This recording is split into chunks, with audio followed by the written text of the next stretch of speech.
July 23, 1944. Saint-Lô, Normandy, France, 0300 hours. Captain Robert Henshaw of the United States 2nd Infantry Division stood in the ruins of a Norman farmhouse listening to the most elaborate defensive scheme he'd ever heard. Major Geoffrey Patterson of the British Second Army's Tactical Liaison Staff was proposing what Henshaw considered an absurdly complicated plan involving interlocking fields of fire, pre-registered artillery concentrations, dummy positions, deliberately weakened sectors, communication trenches leading to kill zones, and layered withdrawal routes. "With all due respect, Major," Henshaw interrupted, "this sounds like something from the Somme in 1916. We don't fight that way anymore. We've got mobility, firepower, air support. We don't need all this elaborate trench warfare nonsense." Several other American officers nodded agreement. Patterson's plan seemed to be everything modern warfare had moved beyond: static defense, elaborate preparation, complex coordination requiring perfect execution. Major Patterson, a veteran of North Africa, Sicily, and the Normandy invasion, didn't argue. He simply said, "Captain, the Germans will counterattack your position within 72 hours. Your company holds a salient that threatens their entire defensive line. They'll come at you with everything available: infantry, armor, artillery preparation. Your current dispositions leave you vulnerable to infiltration. Your fields of fire have dead zones, and your withdrawal routes cross exposed ground. I'm offering you a defensive system that's killed thousands of Germans across 3 campaigns. You can dismiss it as British overcomplications, or you can implement it and survive. Your choice." Henshaw looked at his company area. They held a slight rise, dominating approaches from 3 directions. Good ground, seemingly defensible with conventional tactics. Patterson's elaborate scheme seemed unnecessary, over-engineered, typically British in its assumption that everything required meticulous preparation. American doctrine emphasized aggressive action, flexibility, and firepower. Patterson's static defensive scheme contradicted everything Henshaw had been taught. But something in Patterson's quiet confidence was persuasive. Against his better judgment, against the mockery of his fellow officers who called it Patterson's British Fortress and the Maginot Company, Henshaw agreed to implement the plan. Over the next 48 hours, his company would dig trenches, establish fake positions, register artillery concentrations, create interlocking fire lanes, and construct the most elaborate defensive position American forces in Normandy had yet attempted. 5 days later, Henshaw would stand in the same position surrounded by 117 dead German soldiers, with his company having suffered only 9 casualties. Patterson's British overcomplications would prove to be the most effective defensive system American forces had encountered, and the tactics that American officers had mocked would be rapidly adopted across multiple divisions as word spread of the astonishing kill ratio achieved through British defensive doctrine. The story of how one British officer's outdated defensive ideas proved devastatingly effective against German counterattacks reveals fundamental differences between American and British tactical culture, the hard-earned lessons of 3 years of British combat experience versus American inexperience, and why sometimes the old ways exist because they work better than modern alternatives. Major Geoffrey Patterson had joined the British Army in 1936 as a second lieutenant in the Royal Artillery. He had served in France during 1940, been evacuated from Dunkirk, then deployed to North Africa in 1941. By the time he reached Normandy in June 1944, Patterson had experienced 8 major campaigns and countless smaller engagements. He'd seen British forces defeated by superior German tactics. He'd seen British adaptations overcome those tactics. And most importantly, he'd seen what worked and what didn't when defending against German combined arms attacks. British defensive doctrine had evolved dramatically between 1940 and 1944. The early war emphasized linear defenses with continuous front lines, a holdover from World War I thinking. German mobile warfare had shattered these defenses repeatedly. British forces had adapted through painful experience, developing defensive systems based on mutually supporting strongpoints, defense in depth, and integrated combined arms. By 1944, British defensive doctrine was sophisticated and proven. It emphasized several key principles that seemed counterintuitive to forces trained in American doctrine. First, deliberately create apparent weaknesses to channel enemy attacks into predetermined kill zones. Second, establish layered defenses, where initial positions were expected to fall but would attrit attackers before they reached main defensive positions. Third, integrate all available firepower, infantry weapons, artillery, mortars, into precisely coordinated fire plans. Fourth, maintain communications and supply through hardened routes that allowed reinforcement or withdrawal as tactical situations demanded. These principles had been learned through bitter experience. At Gazala in North Africa during May 1942, inadequate British defensive positions had been overrun by German combined arms attacks. At El Alamein in October 1942, improved British defenses had stopped similar German attacks cold. At Salerno in September 1943, British defensive positions had held against desperate German counterattacks that nearly drove Allied forces into the sea. By Normandy in June 1944, British defensive doctrine represented 4 years of continuous refinement under combat conditions. American forces, conversely, had relatively limited defensive combat experience by July 1944. American doctrine emphasized offensive operations. Defensive positions were considered temporary measures before resuming attacks. American training focused on aggressive patrolling, counterattacks, and mobile defense rather than static defensive schemes.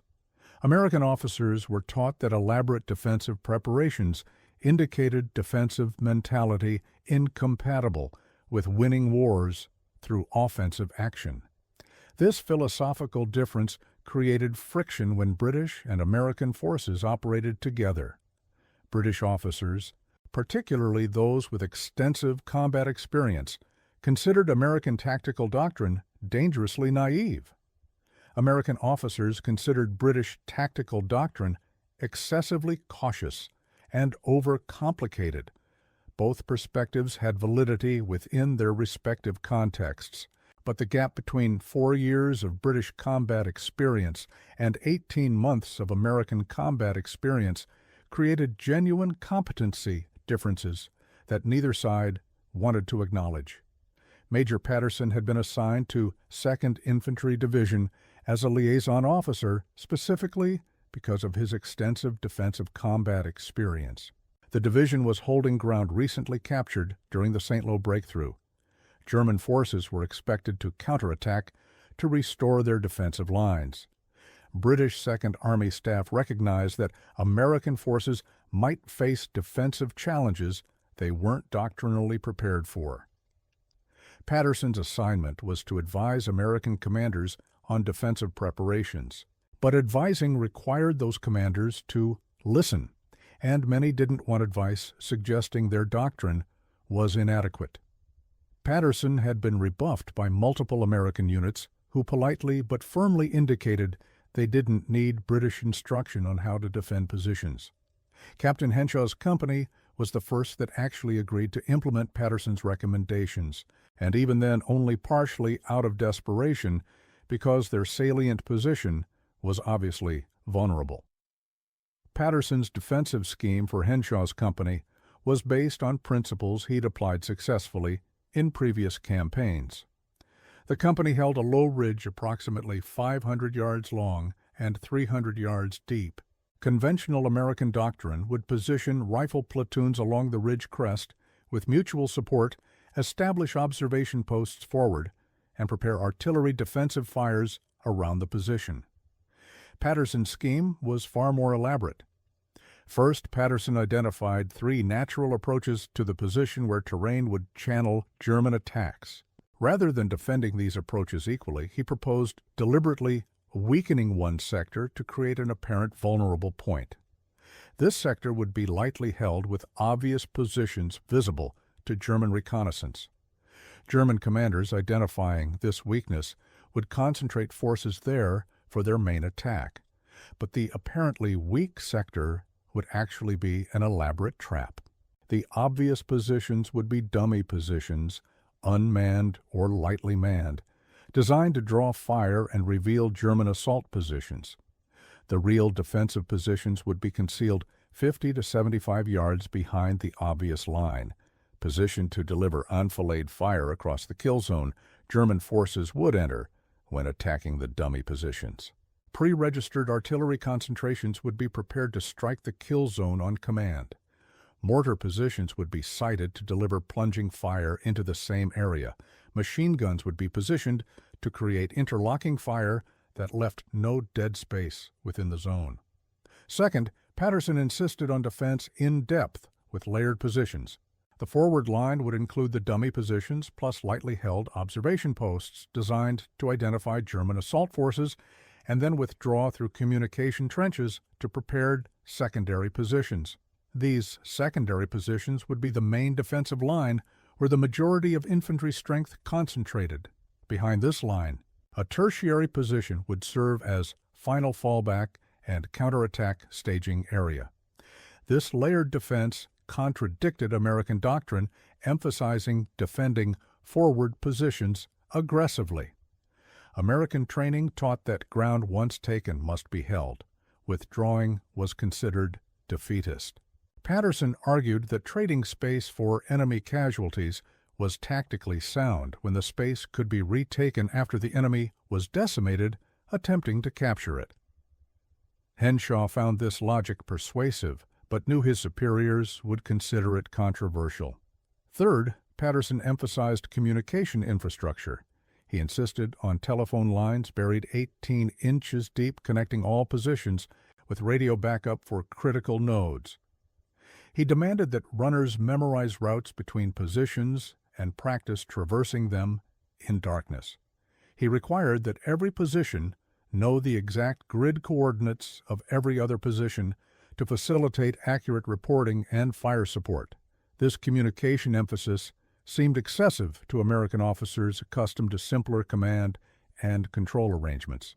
Fourth, Patterson specified precise fire coordination. Every weapon had assigned sectors with range cards showing exact firing points and dead zones. Machine guns were sighted to fire across each other's fronts, creating interlocking fire with no gaps. Mortar crews received detailed target lists with pre-calculated firing data. Artillery forward observers were assigned specific concentration points with verified coordinates and prearranged call signs for instant fire missions. The preparation took 48 hours of intensive work. Henshaw's company, approximately 190 men at the time, dug approximately 3,000 yards of trenches and communications trenches. They established 17 separate fighting positions, including 6 dummy positions. They laid telephone wire totaling nearly 2 miles. They registered 8 separate artillery concentration points. They positioned 4 machine guns with precisely calculated interlocking fields of fire, and they rehearsed the entire defensive plan twice, including withdrawal procedures and counterattack routes. American officers visiting the position mocked the elaborate preparations. Major David Thornton, battalion executive officer, commented, "Captain Henshaw has apparently decided we're fighting the last war. All these trenches and wire. What's next? Whistles to signal troops over the top?" The mockery stung. But Henshaw had committed to Patterson's plan and proceeded with implementation despite growing doubt about whether such elaborate preparations were necessary or even helpful. The German counterattack came on July 26th at 0430 hours, precisely when Patterson had predicted. German doctrine emphasized dawn attacks to exploit reduced visibility while having enough light for coordination.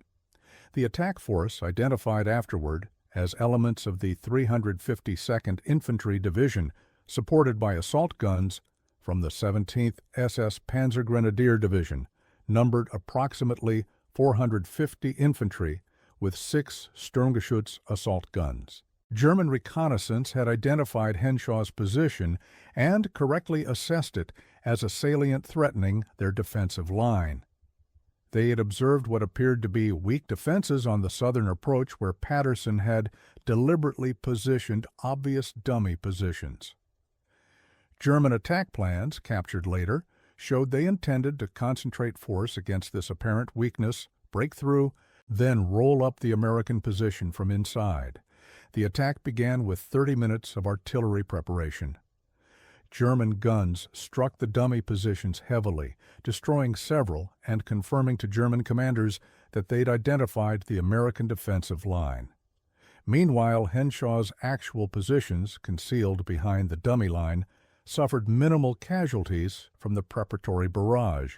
Patterson had anticipated that German artillery would target obvious positions, so he'd made those positions obvious but empty.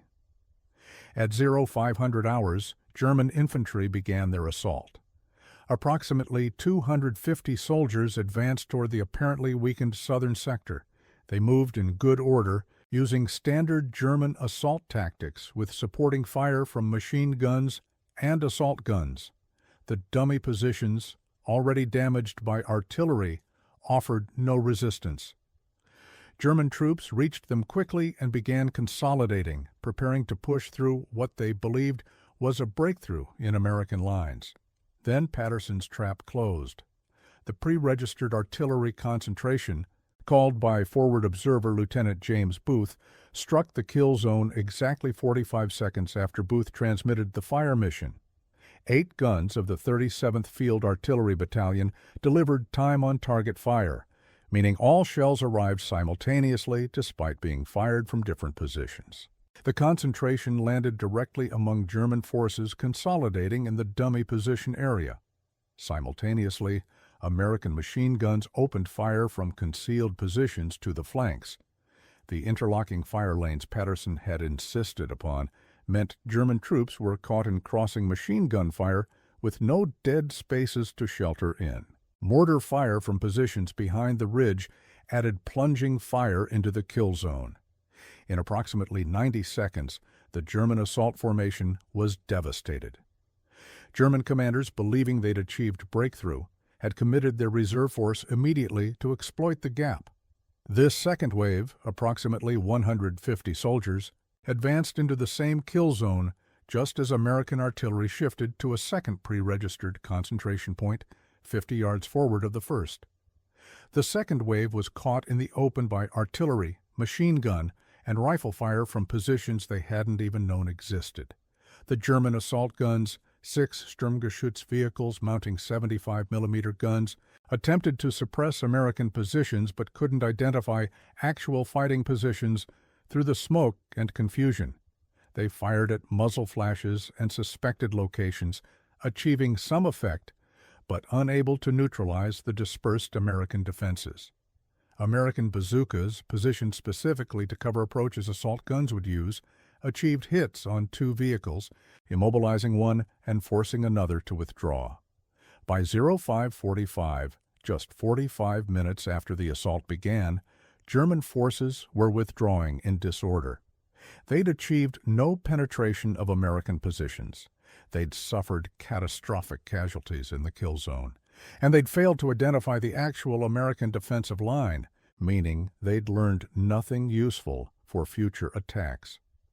The initial German assault had cost them approximately 87 killed and an estimated 130 wounded based on medical supply expenditure identified through later intelligence analysis. American casualties were 3 killed and 7 wounded, achieved mainly by German artillery fire during the preparation phase before the assault itself.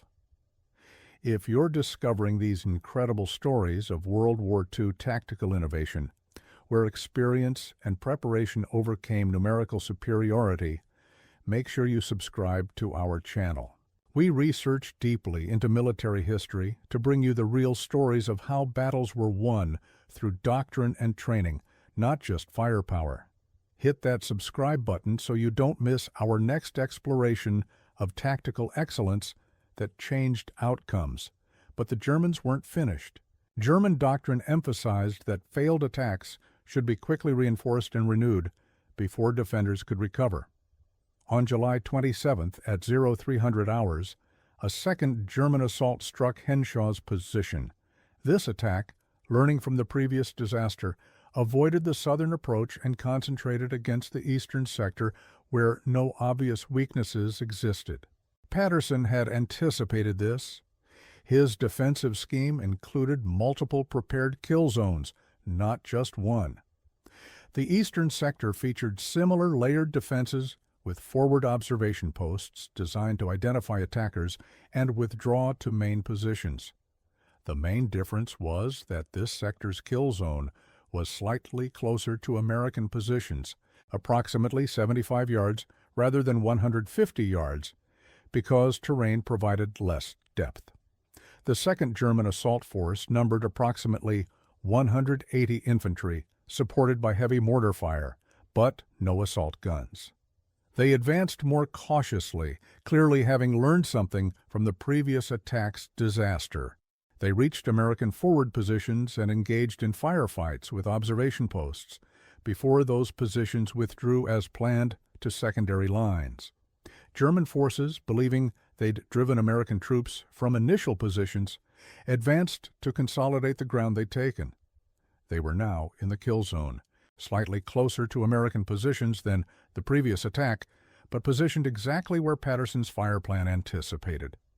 American artillery, mortars, and machine guns delivered coordinated fire into this zone with devastating effect. The Germans attempted to push through, believing American lines were close enough that momentum might carry them forward before defensive fires could stop them. But Patterson's layered defense included a tertiary position with additional machine guns positioned specifically to stop attackers who'd penetrated the secondary line. German troops who pushed through the artillery barrage encountered fresh defensive fire from positions they hadn't known existed. By 0415, the second German assault had collapsed with approximately 43 Germans killed and an estimated 70 wounded. American casualties were 4 wounded, all from German mortar fire. Henshaw's position had now repelled 2 major assaults in less than 48 hours, killing approximately 130 Germans while suffering only 3 killed and 11 wounded themselves. The final German attempt came on July 28th, this time as a night infiltration attack rather than conventional assault. Approximately 90 German infantry attempted to infiltrate American positions under darkness, moving slowly and silently to avoid detection. German doctrine recognized that their conventional assault tactics weren't working against this particular American position, so they attempted unconventional methods. But Patterson's defensive scheme included provisions for infiltration defense. American positions were connected by communication trenches that allowed troops to move between positions without exposure. Trip wires with tin cans or other noisemakers surrounded each position. Listening posts forward of main lines were positioned to detect movement. And perhaps most importantly, pre-registered artillery concentrations covered all approaches, allowing instant fire missions even in complete darkness when visual identification was impossible. The German infiltration was detected by listening posts around 0200 hours. Rather than engaging immediately and revealing positions, American forces tracked the infiltrators' movement through sound. When German troops were concentrated in open areas between American positions, forward observers called artillery fire onto pre-registered concentrations, even though they couldn't see the targets. The night bombardment caught German infiltrators in the open with no cover. Approximately 27 Germans were killed by artillery fire alone. The remainder withdrew, abandoning the infiltration attempt. American casualties were 1 soldier wounded by German return fire during the brief engagement. The night attack had failed as completely as the previous daylight assaults. Over 5 days, July 26th through July 30th, German forces had launched 3 separate attacks against Henshaw's company position. Total German casualties were approximately 117 confirmed killed, with estimated 220 wounded, based on interrogation reports and medical intelligence. American casualties were 3 killed, 16 wounded. The kill ratio of approximately 12-1 was extraordinary by any standard and far exceeded typical defensive engagement ratios in Normandy. Major Patterson's British overcomplications had proven devastatingly effective. The elaborate preparation that American officers had mocked had enabled a single company to defeat attacks by forces more than double its strength. The layered defenses, pre-registered fires, interlocking fields of fire, dummy positions, communication trenches, and coordinated fire plans had combined to create a defensive system that German forces simply couldn't penetrate. Word of Henshaw's success spread rapidly through 2nd Infantry Division and then to other American units. Officers who'd mocked Patterson's defensive scheme now requested his assistance preparing their own positions. The British overcomplications that had seemed unnecessary suddenly seemed essential. Patterson found himself in high demand, advising multiple American units on defensive preparations. The fundamental principles Patterson had implemented weren't new or revolutionary. They represented standard British defensive doctrine developed through years of combat experience. What was remarkable was how unfamiliar these principles were to American forces despite being proven effective. American doctrine had emphasized different priorities, and American officers simply hadn't encountered situations requiring sophisticated defensive preparations. The layered defense principle, where initial positions were expected to fall but would attrit attackers before they reached main positions, contradicted American training emphasizing holding ground at all costs. But Patterson's application demonstrated that trading 50 yards of ground to kill 80 Germans in a kill zone was sound tactics that ultimately resulted in holding the position more securely than trying to defend the initial line directly. The dummy positions principle seemed dishonest or cowardly to some American officers who felt defensive positions should be genuine fighting positions. But Patterson demonstrated that dummy positions served multiple purposes. They absorbed enemy artillery fire, revealed enemy assault routes, and created opportunities for devastating ambushes when enemies thought they'd achieved breakthrough. The interlocking fields of fire principle required precise coordination and measurement that seemed excessive to American officers accustomed to simpler defensive arrangements. But Patterson's application showed that properly interlocking fields eliminated dead spaces where attackers could shelter, dramatically increasing defensive effectiveness without requiring additional troops. The pre-registered artillery concentration principle was familiar to American forces, but Patterson's application was more sophisticated. Rather than simply registering defensive fires around positions, Patterson created multiple overlapping concentrations covering likely assembly areas, approach routes, and consolidation positions. This allowed artillery to engage targets throughout the depth of German attacks rather than just at the defensive line itself. The communication infrastructure principle seemed like British obsessiveness about administration to American officers who preferred simpler command arrangements. But Patterson's buried telephone lines and rehearsed runner routes ensured that defensive coordination continued even when radio communications were disrupted by German jamming or artillery fire. This reliable communication had been essential to coordinating the complex fire plans that made the defense effective. The defensive depth principle, with tertiary positions behind secondary positions behind forward positions, seemed to waste manpower by holding troops in reserve rather than on the firing line. But Patterson's application demonstrated that defensive depth provided options. Forward positions could be lightly held or abandoned without compromising the defense. Reserves could counterattack to retake lost ground or reinforce threatened sectors. The defense became flexible rather than rigid, able to adapt as situations developed. American officers studying Henshaw's defensive success identified several key factors beyond Patterson's tactical scheme.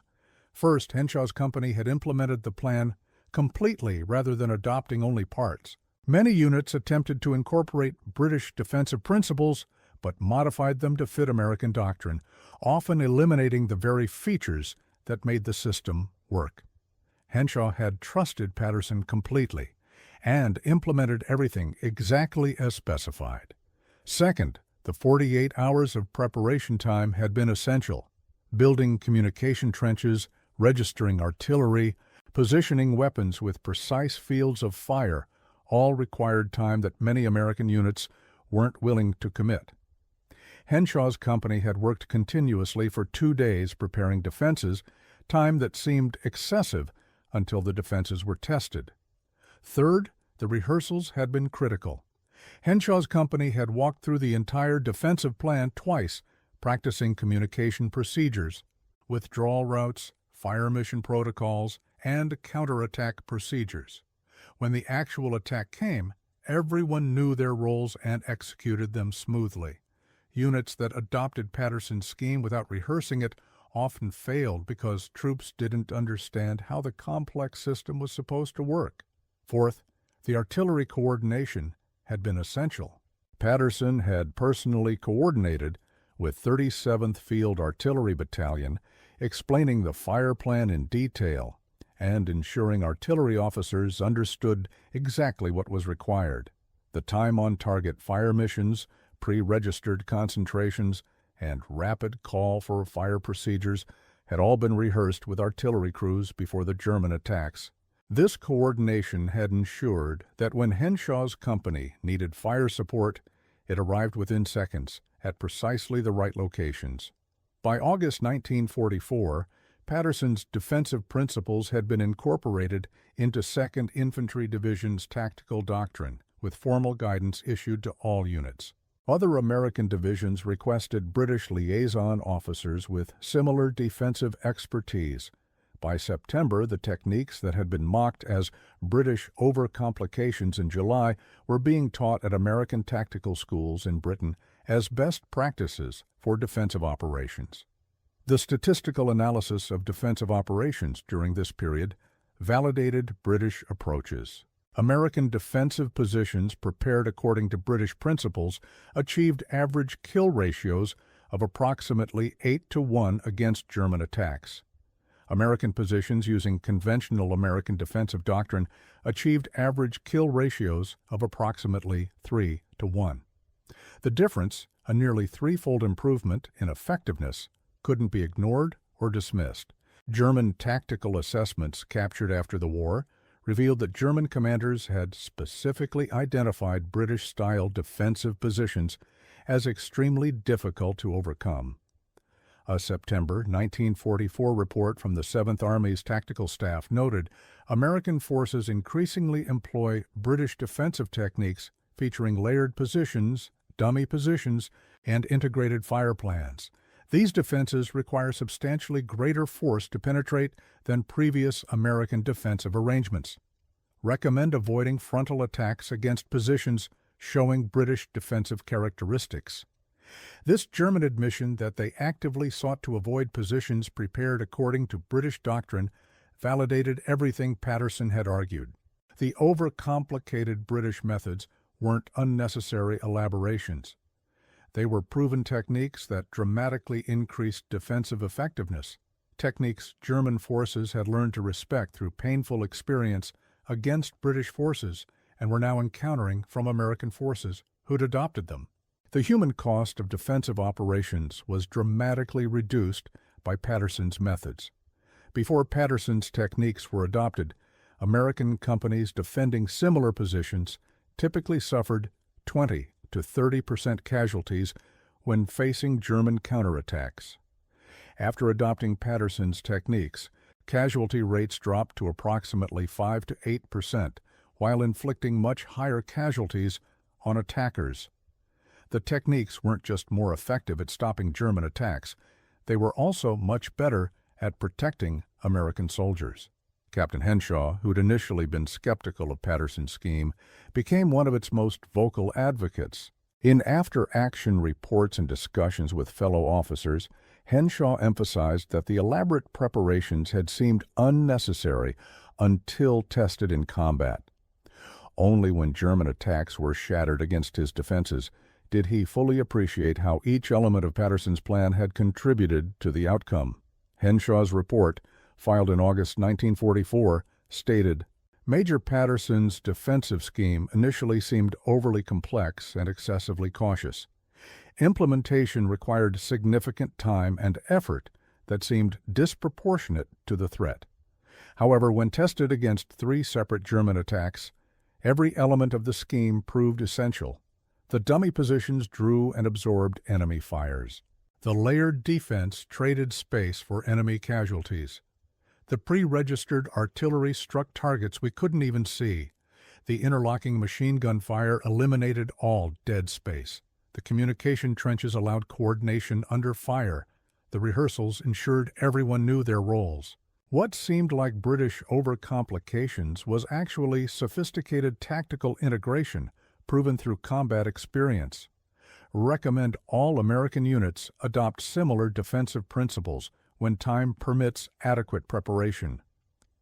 This endorsement from an American officer who'd initially mocked the scheme carried weight with other American commanders. Patterson's techniques spread not through British advocacy, but through American officers, convincing other Americans that British methods worked. The cultural barrier to accepting British advice was overcome by American testimony about British effectiveness. Before we conclude this remarkable story, if you're fascinated by how tactical innovation and combat experience can overcome skepticism and transform military operations, please subscribe to our channel. We research the detailed technical and human stories behind World War II's most important tactical developments. Hit subscribe and the notification bell to join our community of history enthusiasts who appreciate the real complexity behind military effectiveness. Major Patterson continued serving as liaison officer through the remainder of the Normandy campaign and into the advance across France. He advised dozens of American units on defensive preparations, consistently achieving similar results. Dramatically improved kill ratios, reduced American casualties, and defeated German counterattacks. By war's end, Patterson had contributed to defensive schemes that killed an estimated 3,000 Germans, while protecting thousands of American soldiers who might otherwise have been casualties. Yet Patterson received minimal recognition for his contributions. He was never awarded American decorations because liaison officers weren't eligible for unit citations. His British superiors considered him to be performing his assigned duties competently, but didn't view his work as extraordinary, since he was simply teaching standard British doctrine. Patterson ended the war as a major, never promoted to lieutenant colonel despite his significant tactical contributions. In a 1968 interview, one of the few he granted, Patterson reflected on his experiences. American officers initially dismissed British defensive methods as outdated and overcomplicated. They preferred simpler approaches that emphasized American strengths in mobility and firepower. But defensive operations required different skills than offensive operations. The Americans were brilliant at attacking. They needed help learning to defend because their doctrine hadn't emphasized it. Once they experienced how effective proper defensive preparation could be, they adopted the techniques enthusiastically. The mockery turned to adoption within weeks once results proved the methods worked. This modest assessment undersells Patterson's achievement. He'd overcome institutional resistance, cultural skepticism, and doctrinal differences to teach American forces defensive techniques that saved countless lives and defeated numerous German counterattacks. His contribution wasn't inventing new tactics, but rather successfully transferring proven British tactics to American forces who desperately needed them but didn't initially recognize that need. The broader lesson from Patterson's experience reveals how military knowledge transfers between Allied forces.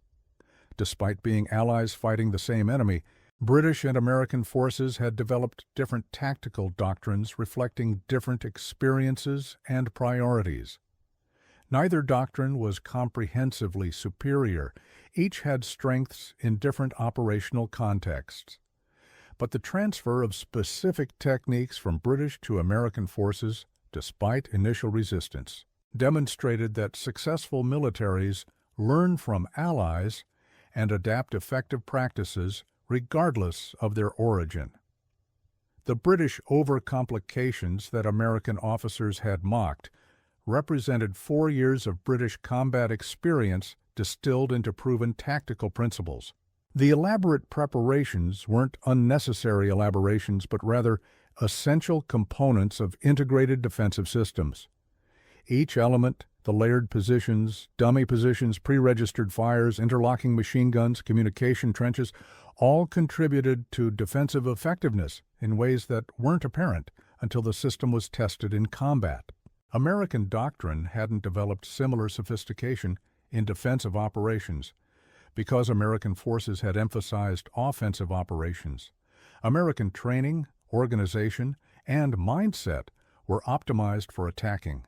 When circumstances required defending, American forces initially applied offensive mindsets to defensive situations, yielding results that were adequate but not optimal. Patterson's contribution was helping American forces understand that defensive operations required different approaches specifically optimized for defense. The statistical comparison between defensive positions prepared according to British principles versus conventional American defensive arrangements demonstrated clear superiority of British methods for defensive operations. 8-to-1 kill ratios versus 3-to-1 kill ratios meant British defensive techniques were nearly 3 times more effective at killing attackers per defender. 5 to 8% casualty rates versus 20 to 30% casualty rates meant British techniques protected defenders 4 to 6 times better. These weren't marginal improvements, but transformative differences. German forces' explicit attempts to avoid attacking positions prepared with British defensive techniques validated the effectiveness from the enemy's perspective. German commanders preferred attacking American positions using conventional American defensive arrangements because those positions were more vulnerable. When German forces encountered British-style defenses, they sought alternatives because they'd learned through painful experience that attacking such positions was extremely costly.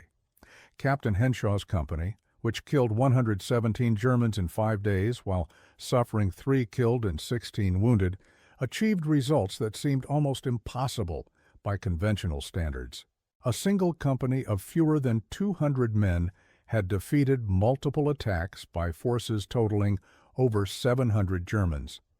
This 12-to-1 kill ratio wasn't achieved through superior courage or firepower, but through superior preparation, implementing proven defensive principles. The transformation from mockery to adoption happened rapidly once results validated the techniques. American officers who'd called Patterson's scheme the Maginot Company and joked about fighting the last war were requesting similar defensive preparations for their own units within days of Henshaw's success. The joke stopped when the body count proved that elaborate British preparations killed Germans far more effectively than simpler American arrangements. The techniques themselves weren't secret or complex once properly understood. Layered defenses, dummy positions, pre-registered fires, interlocking fields of fire, these were standard infantry tactics taught in any military. Patterson's contribution was demonstrating how to integrate these elements into coherent systems rather than applying them individually. The integration created synergies where each element enhanced the others, producing results greater than the sum of individual components. Modern military forces still teach variations of Patterson's defensive principles. Layered defenses with multiple fallback positions remain standard doctrine. Pre-registered artillery fires are essential components of defensive planning. Interlocking fields of fire are fundamental principles in weapons positioning.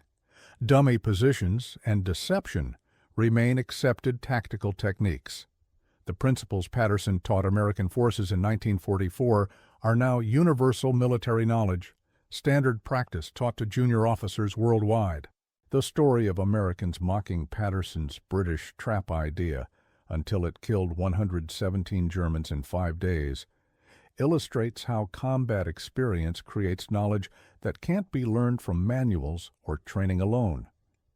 Patterson's 4 years of defensive combat experience across multiple theaters had taught him what worked and what didn't when defending against German combined arms attacks.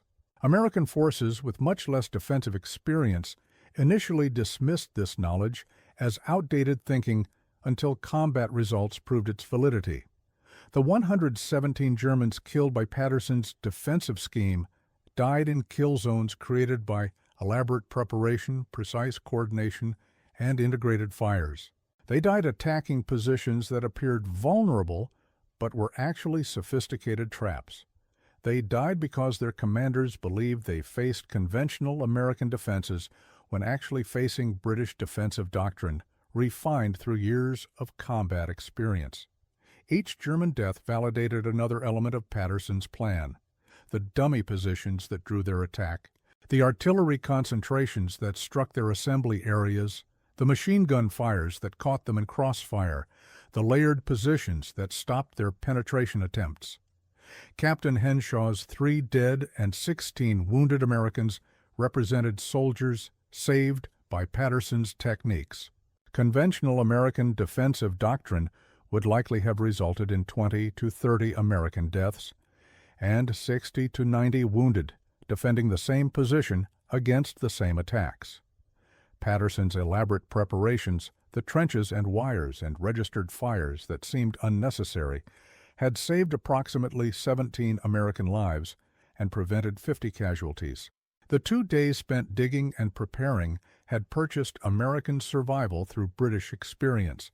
Major Geoffrey Patterson, whose British overcomplications had been mocked by American officers, had contributed more to American tactical effectiveness than most could recognize. He'd transferred 4 years of hard-earned British defensive knowledge to American forces who needed it desperately but didn't initially want it. He'd overcome cultural resistance, doctrinal skepticism, and institutional inertia to teach techniques that saved American lives and killed German soldiers with unprecedented effectiveness. The trap that killed 117 Germans in 5 days was built from British experience, American implementation, and German blood. It proved that experience matters more than equipment, that proven doctrine beats innovative doctrine, and that sometimes the old British ways exist because they work better than modern alternatives. American officers who'd mocked Patterson's ideas learned through German casualties that British overcomplications were actually sophisticated integration of proven principles, and that mockery should be reserved for those who haven't tested their ideas in combat against desperate enemies determined to kill you.